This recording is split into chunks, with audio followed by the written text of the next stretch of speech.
Assalamualaikum warahmatullahi wabarakatuh. Saya Novia Wahyu Training Room dari kelas 633A27. Di sini saya mau mempresentasikan tentang 17 tujuan dari Sustainable Development Goals. Di sini saya kebagian tema menjaga ekosistem darat yang saya beri judul yaitu pengelolaan hutan mangrove dalam upaya menjaga ekosistem darat, kawasan ekowisata mangrove Pantai Indah Kapuk, Jakarta. Bab 1 Pendahuluan. Latar belakang. Tujuan 15 TPB adalah melindungi, merestorasi, dan meningkatkan pemanfaatan berkelanjutan ekosistem daratan, mengelola hutan secara lestari, menghentikan penggurunan, memulihkan degradasi lahan, serta menghentikan kehilangan keanekaragaman hayati. Dalam rangka mencapai tujuan nasional ekosistem daratan pada tahun 2030, ditetapkan 12 target yang diukur melalui 25 indikator. Target-target tersebut terdiri dari tata kelola kehutanan, konservasi dan keanekaragaman hayati, melestarikan dan memanfaatkan nilai ekonomi hayati, penegakan hukum bidang lingkungan hidup, karantina hewan dan tumbuhan, serta keamanan hayati, hewan dan nabati. Upaya-upaya yang dilakukan untuk mencapai target-target tersebut dijabarkan pada kebijakan, program, dan kegiatan yang akan dilakukan oleh pemerintah maupun non-pemerintah.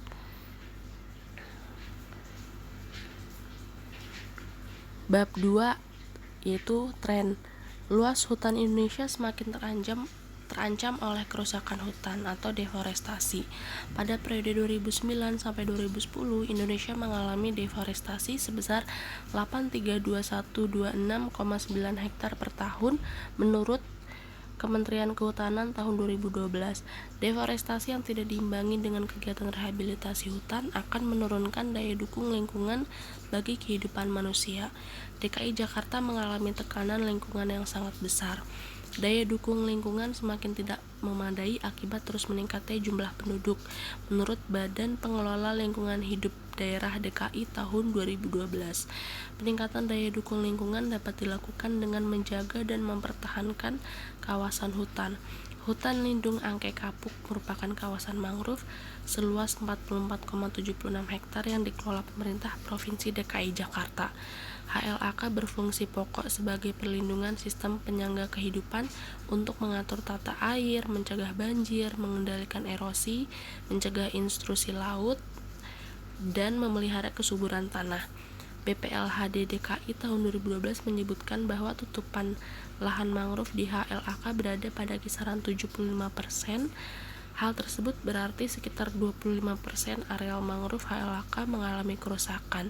Kerusakan HLAK berakibat pada penurunan daya dukung lingkungan sehingga perlu disusun strategi pengelolaan yang tepat agar lingkungan menjadi lebih baik.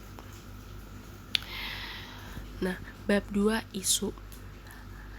Yang pertama yaitu abrasi merupakan ancaman terhadap daerah pantai. Posisi HLAK yang merupakan hutan mangrove sangat rawan terkena dampak ini. Abrasi mengakibatkan terkikisnya daratan pantai sehingga membahayakan bagi kelangsungan mangrove. Yang kedua, sampah menjadi masalah bagi HLAK. Sampah terbawa masuk ke dalam kawasan HLAK saat terjadi pasang. Pada saat surut, sampah tersangkut di antara akar-akar mangrove. Sampah kemudian membentuk endapan yang akan menutupi akar mangrove.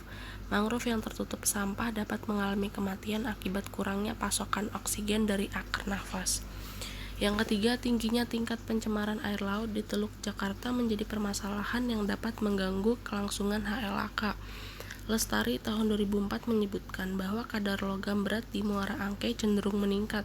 Logam berat seperti merkuri atau Hg, timbal atau Pb, dan kadmium atau Cd merupakan perairan dan biota laut. Yang keempat, partisipasi pengelolaan masyarakat terhadap mangrove masih rendah karena dukungan serta kesadaran masyarakat meningkatkan pengelolaan kawasan mangrove masih kurang. Pada umumnya, imbalan uang menjadi motivasi masyarakat dalam berpartisipasi pada kegiatan rehabilitasi, menurut Santoso tahun 2011. Bab ketiga, praktik terbaik pengelolaan hutan mangrove. Yang pertama yaitu rehabilitasi ekosistem mangrove. Nah, rehabilitasi perlu dilakukan mengingat ekosistem mangrove HLAK banyak mengalami gangguan berupa sampah plastik dan sampah padat lainnya. Rehabilitasi diperlukan untuk merestorasi mangrove yang sudah terlanjur rusak oleh berbagai sebab. Kedua, pengamanan kawasan. Pengamanan berfungsi untuk mengurangi dan mengendalikan gangguan terhadap kawasan. Patroli rutin yang dilakukan petugas akan mengurangi peluang kegiatan kerusakan hutan. Ketiga, perlindungan ekosistem pantai.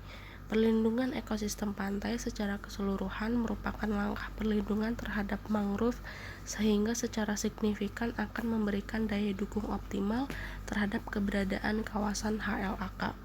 Perlindungan tersebut dapat berupa pencegahan dan penanggulangan terhadap kerusakan. Ekosistem pantai harus dilindungi dari abrasi, sampah, dan pencemaran. Yang keempat, ada pendidikan lingkungan, penyuluhan, dan penegakan hukum. Perbaikan kualitas lingkungan tidak bisa dilepaskan dari perbaikan sikap dan perilaku masyarakat. Kasus-kasus perusakan lingkungan dapat dikenai sanksi hukum. Penegakan hukum adalah upaya mengawal agar segala sesuatu berjalan sesuai harapan. Penegakan hukum merupakan sesuatu bentuk punishment terhadap segala pelanggaran yang terjadi. Bab 4 yaitu tantangan. Pada tahun 2020 menjamin pelestarian, restorasi, dan pemanfaatan berkelanjutan dari ekosistem daratan dan perairan darat serta jasa lingkungannya, khususnya ekosistem hutan, lahan basah, pegunungan, dan lahan kering sejalan dengan kewajiban berdasarkan perjanjian internasional. Kedua, melakukan tindakan cepat dan signifikan untuk mengurangi degradasi habitat alami, menghentikan kehilangan keanekaragaman hayati, dan pada tahun 2020 melindungi dan mencegah lenyapnya spesies yang terancam punah. Ketiga, melakukan tindakan cepat untuk mengakhiri perburuan dan perdagangan jenis flora dan fauna yang dilindungi, serta mengatasi permintaan dan pasokan produk hidupan liar secara ilegal.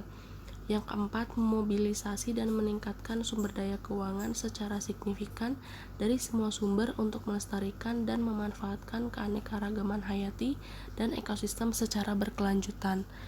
Yang kelima, memobilisasi sumber daya penting dari semua sumber dan pada semua tingkatan untuk membiayai pengelolaan hutan yang berkelanjutan dan memberikan insentif yang memadai bagi negara berkembang untuk memajukan pengelolaannya, termasuk untuk pelestarian dan reforestasi. Yang terakhir, meningkatkan dukungan global dalam upaya memerangi perburuan dan perdagangan jenis yang dilindungi, termasuk dengan meningkatkan kapasitas masyarakat lokal mengejar peluang mata pencaharian yang berkelanjutan. Bab kelima yang terakhir ada kesimpulan.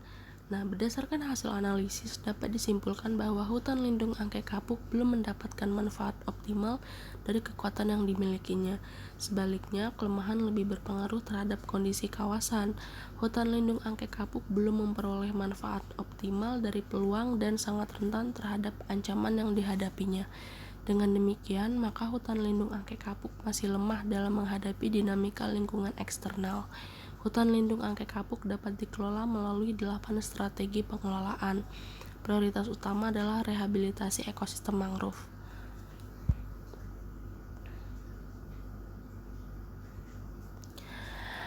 Cukup sekian presentasi dari saya, kurang lebihnya mohon maaf. Billahi taufiq wal hidayah. Wassalamualaikum warahmatullahi wabarakatuh.